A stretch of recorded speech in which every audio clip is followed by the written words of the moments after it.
Well, here at DesignCon, I'm here to welcome Lee Ratliff from Omdia. Welcome, Lee. Thank you. So tell me what you do at Omdia.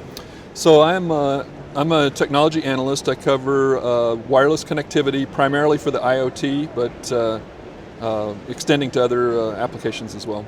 So talk about connectivity. What's the state of that today? So connectivity is a real interesting area because it's really growing quite rapidly today.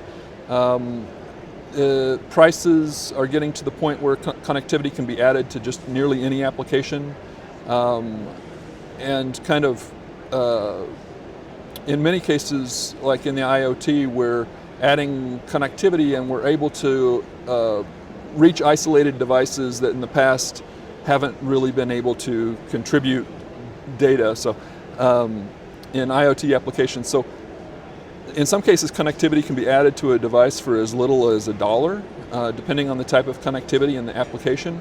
And so it's really booming right now. There's really quite a bit going on. So you're talking really about connecting things to each other, correct? Yes. Yeah. To each other, to other devices. In some cases it may be like smartphone accessories.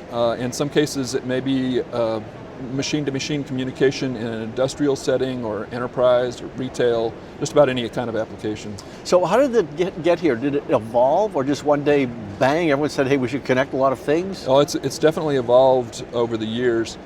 Wireless connectivity is really reaching a good point of maturity, so that depending on the application and the technology, wireless technology can be really robust and reliable today. If you're choosing the right technology for the right application. And so wireless, of course, has a history of, a lot of people perceive wireless as being unreliable, and there's some good reason for that. In the past, wireless technology hasn't been as sophisticated or as robust as it is today. And so in the past, connectivity may have been delayed because of either cost or perceptions of reliability. But today, much of that is behind us. The cost it's quite cost effective for most applications today. And the reliability is really quite good these days. So why is that? Is that just because the tech got better?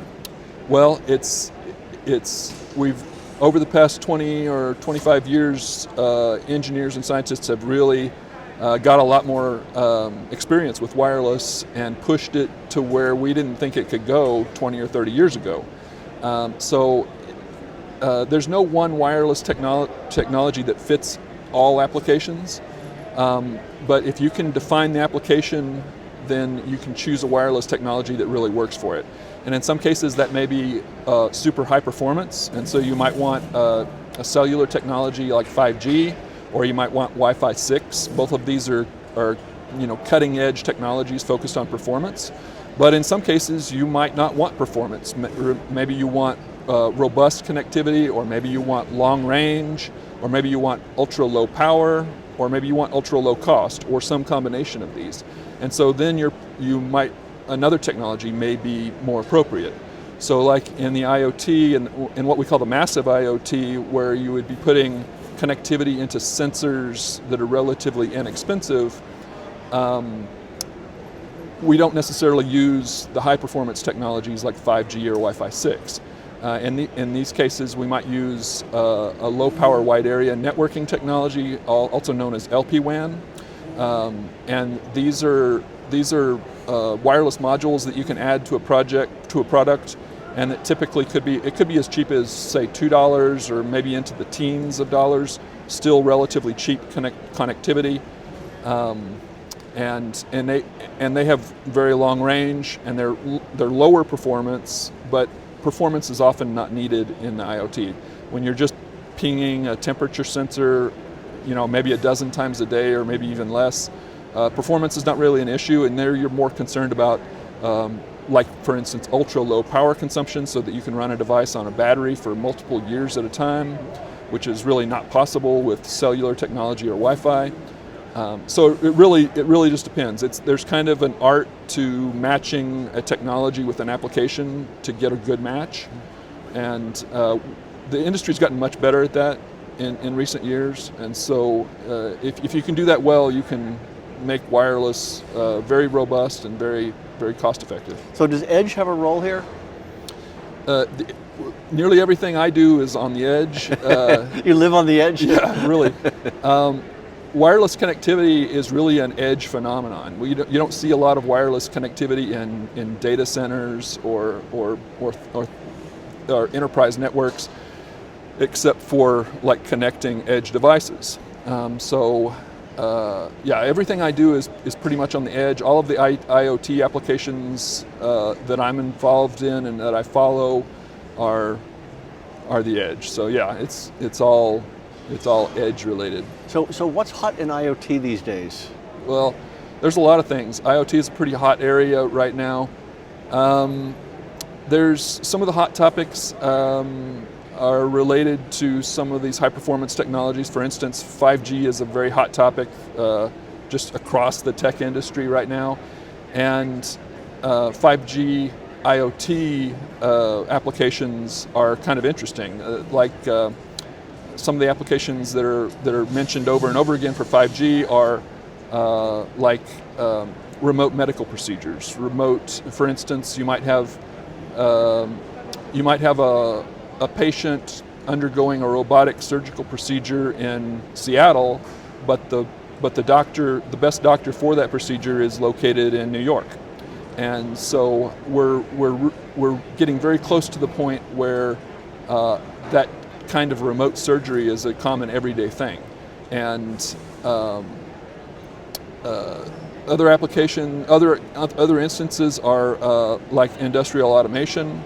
Quite often, for some of the mission critical types of industrial processes, you need very low latency to make it a very fast interactive process. Right. And so something like 5G, which promises sub-millisecond latency, is perfect for that kind of solution. So you mentioned healthcare. I'm sure you saw the Mayo Clinic keynote this morning. Yes. Where we're looking at basically the future of healthcare and the future hospital. Do you buy into that whole concept? Yeah, I do. I thought that was a very good keynote. He talked about a lot of the areas that are very hot right now, and yeah, wireless is definitely moving into healthcare. It's one of the I think it's safe to say that wireless is kind of an emerging phenomenon in healthcare. It has been there for a while in a few applications but it's starting to get to where that almost anything that's related to consumer healthcare is likely to have wireless connectivity. We're already seeing that in some cases with some health-related devices like fitness trackers, sometimes temperature sensor patches. For instance, you can get temperature patches for an infant. So if you have an infant with a fever, you can put a temperature patch on the infant and monitor that with your phone while he's sleeping, for instance. So you can see exactly what the temperature is, and if if it reaches a certain point, maybe it's time to call the doctor, whatever. But there's a lot going on in healthcare. Some really interesting areas that have the potential for affecting literally hundreds of millions of lives for the better. One of these would be in dealing with low blood sugar related diseases like diabetes. In the past, monitoring blood sugar has been a very manual procedure, an open loop kind of procedure, where quite often you're pricking your finger and putting it on a piece of paper and comparing it. So it's relatively low tech, but nowadays we have the promise of continuous glucose monitoring, or CGM, where an electronic sensor monitors your glucose levels and can then send that data to a processor that controls an insulin pump, and so you have a closed loop feedback system. And I've heard parents that have, for instance, kids that are affected by diabetes. Parents say that it's just a normal routine for them to wake up once or even twice at night to check blood sugar levels and adjust them if necessary. But continuous glucose monitoring makes that something that can be done automatically, And today that's done with a wireless solution in many cases to connect the sensor to the insulin pump. And quite often that's a technology like Bluetooth Low Energy. So it's a very robust, very common technology. It also enables consumers to connect to it from their mobile devices, because Bluetooth is one of the radios that's in every mobile device. And so besides healthcare, are there other IoT hot sector industries?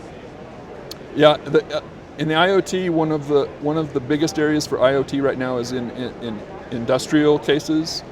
So there's a lot of cases where you have like remote equipment, or remote sensors, remote actuators that you want to control from a distance. And maybe it's in an area that does not have cellular coverage, so you have to use a different technology. So you get into a lot of cases where it's a pretty difficult problem to solve, but it's worth it because the value of the data, is pretty high in many cases. So, it's really hard to highlight specific areas where the IoT is really happening, because it's really happening everywhere. There's hardly any industry that hasn't already been impacted by the IoT. Thank you so much. All right, thank you.